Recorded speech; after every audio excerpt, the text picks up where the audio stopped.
The wedding on Lake Co was supposed to be my sister's triumph. 50 missed calls in one night. I thought my parents were calling to brag about the ring. When I finally answered, I found out the celebration had gone off the rails following events that didn't fit in my head. But before the chaos, there was just the quiet hum of my refrigerator in Chicago and the blue light of my phone screen illuminating my dark living room.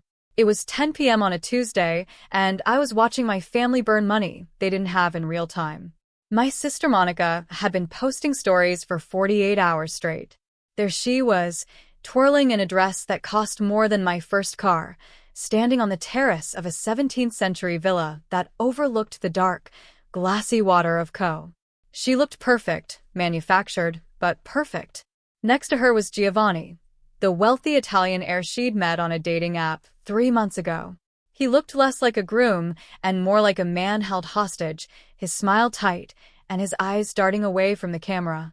I scrolled past a video of my mother clinking crystal glasses with a countess who looked suspiciously like a hired actor.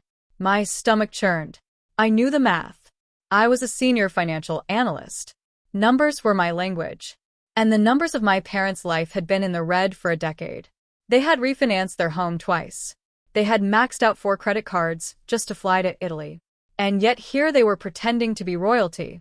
I had refused to go. I have a merger to close. I'd lied. The truth was I couldn't watch. I couldn't watch them fawn over Monica the golden child while I knew they were one missed payment away from foreclosure.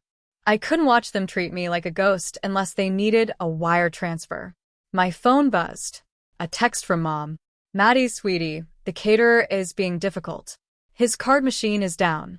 Can you Venmo me $2,000 just for an hour? Dad will pay you back as soon as we get to the bank. I stared at the message.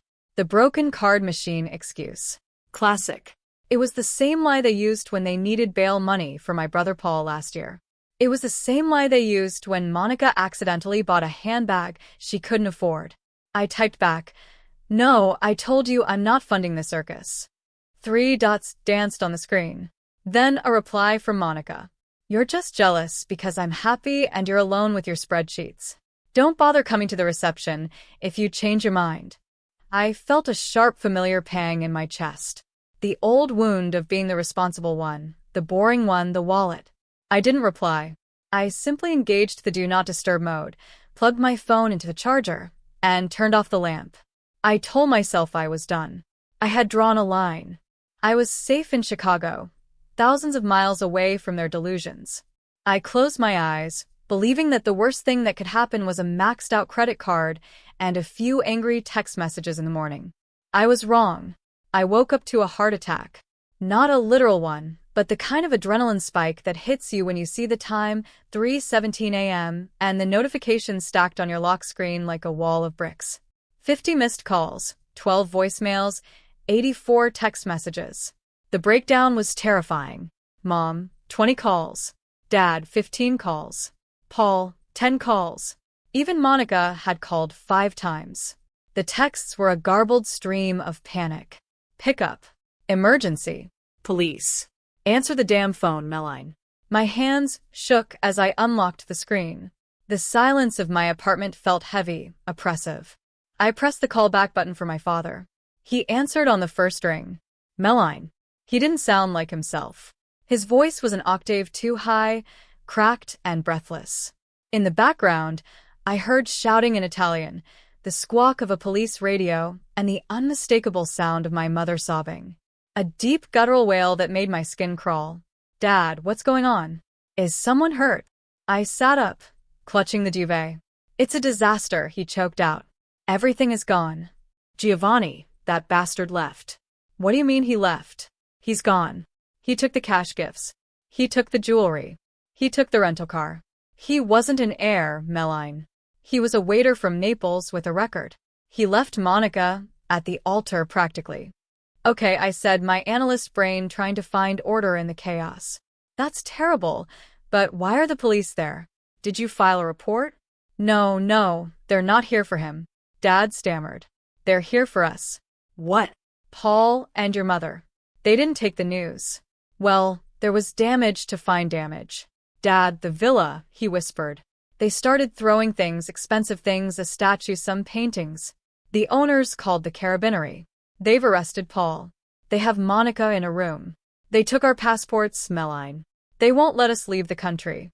I rubbed my temples trying to process the sheer stupidity of it. So, you need a lawyer. Call the embassy. We don't have time for the embassy. He snapped, the panic turning into aggression. They're going to transfer Paul and Monica to a holding cell in Milan if we don't pay the damages and the fines immediately. Tonight, right now. How much? I asked, though I already knew I wouldn't pay it. 25,000 euros. He said cash or immediate wire. The owner agreed to drop the criminal vandalism charges if we pay for the restoration. Otherwise, your sister goes to prison. MADELINE Italian prison. I don't have 25,000 lying around at 3 a.m. Dad. You have savings. You have that investment account. He was shouting. Now, this is your sister. She's hysterical. She's in a wedding dress, surrounded by cops.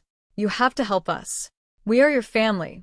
I told you I wasn't paying for this wedding, I said, my voice trembling. I told you it was a bad idea. I told you. Giovanni looked shady. Stop lecturing me, he screamed. The sound of something heavy slamming against a table echoed through the phone. We need the money. Wire it now or we are dead. Do you hear me? Dead. I felt the guilt, heavy and suffocating, trying to wrap its hands around my throat. It was the programming they had installed in me since birth. Fix it, MADELINE. Clean up the mess, MADELINE. But then I looked at my empty apartment, the sanctuary I had built with my own hard work. I can't do it, Dad, I said softly. Use the credit cards you used to book the villa. There was a silence on the other end. A long, terrifying silence. We can't, he whispered. Why not? You said you had a high limit. Just call your bank, MADELINE. Please authorize the transfer. We'll pay you back. I swear on my life. Something in his tone set off an alarm in my head. It wasn't just desperation. It was evasion. Just call your bank. Why was he so specific? Dad, I said slowly. Why can't you use your cards? You booked the villa weeks ago. You showed me the confirmation. The cards are maxed. Okay. We maxed them on the flights and the catering. He was talking too fast. Look, I'll send you the wire details. Just do it. Hold on. I pulled the phone away from my ear and put it on speaker. I opened my laptop. My fingers flew across the keyboard as I logged into my primary banking portal. MADELINE, are you doing it? I'm checking something, I muttered. I logged into my credit monitoring service. I hadn't checked it in a month because my finances were on autopilot. The dashboard loaded. A bright red banner flashed at the top of the screen. Alert. New account opened 14 days ago. Creditor Banca Nazionale del Lavoro. Type personal line of credit. Balance 18,000 euros. My breath hitched. I clicked on the details. The inquiry had come from an IP address in Illinois, my parents' house, 2 weeks ago. Then another inquiry, a rental agreement check. I felt the blood drain from my face, leaving me cold and dizzy. I looked at the Villa del Baglianello rental contract attached to the inquiry. The name on the lease wasn't Steve or Nancy. It was Marlene J. Harper. My signature was scrolled at the bottom. A clumsy forgery, loops a little too wide, but close enough to pass a casual inspection. Dad, I said, my voice deadly calm. Who is the renter of record for the villa? What does it matter? We need the money. Who signed the lease, Dad? Heavy breathing on the line. Then my mother's voice cut in shrill and frantic. She must have grabbed the phone. We didn't have a choice, Maddie. Your credit score is perfect. You never use it. We were going to pay it off with the wedding gifts. Giovanni said his family would cover the venue. You stole my identity. I said, the words tasted like ash. You didn't just spend your money. You opened a line of credit in my name. You rented a historical landmark in my name. We did it for the family. Mom screamed. Don't you dare get self-righteous with me. If you don't pay this, you are the one liable. The contract is in your name. If we don't pay the damages, the police will come after you for the debt. They'll ruin your career. You'll lose your license. I sat frozen. The trap snapped shut. They weren't asking for a bailout. They were asking me to cover up a felony to save myself. If I paid the 25,000 euros, I was acknowledging the debt was mine. I was accepting the fraud. I would be paying to fix a villa I never set foot in for a wedding I advised against to save people who saw me as nothing more than a credit score with a pulse. You trapped me, I whispered. We saved you the trouble of worrying, Dad said, his voice hard now. Now, be a good daughter.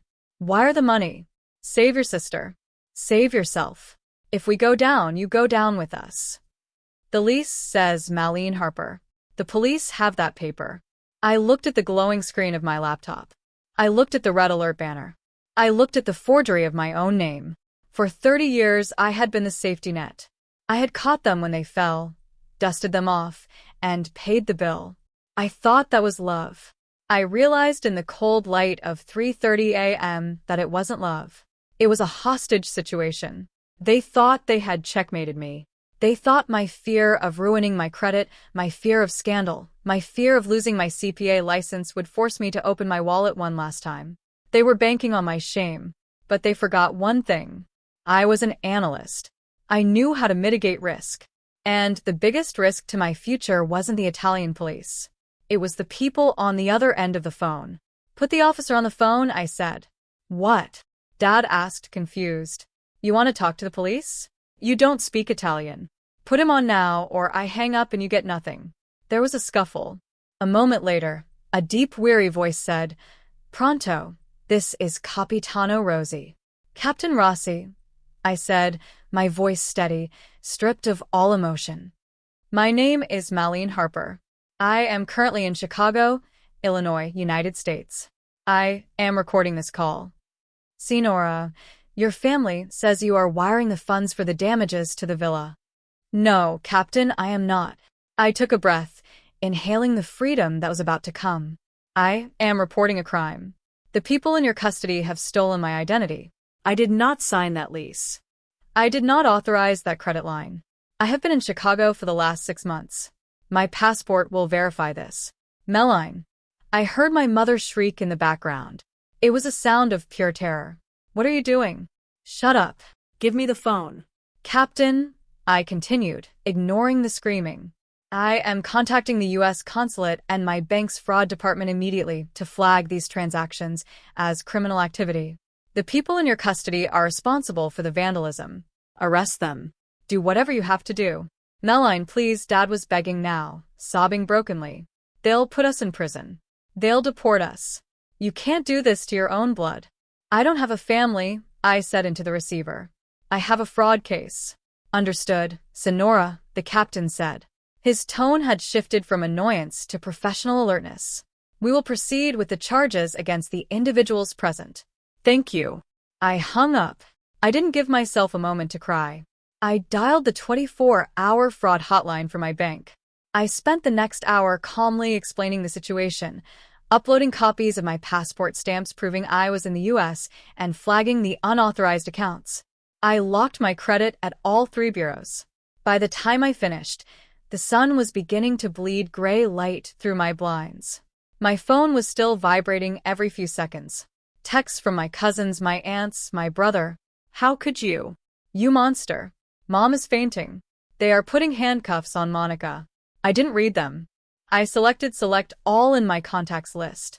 Mom, Dad, Monica, Paul, and every flying monkey they could possibly recruit.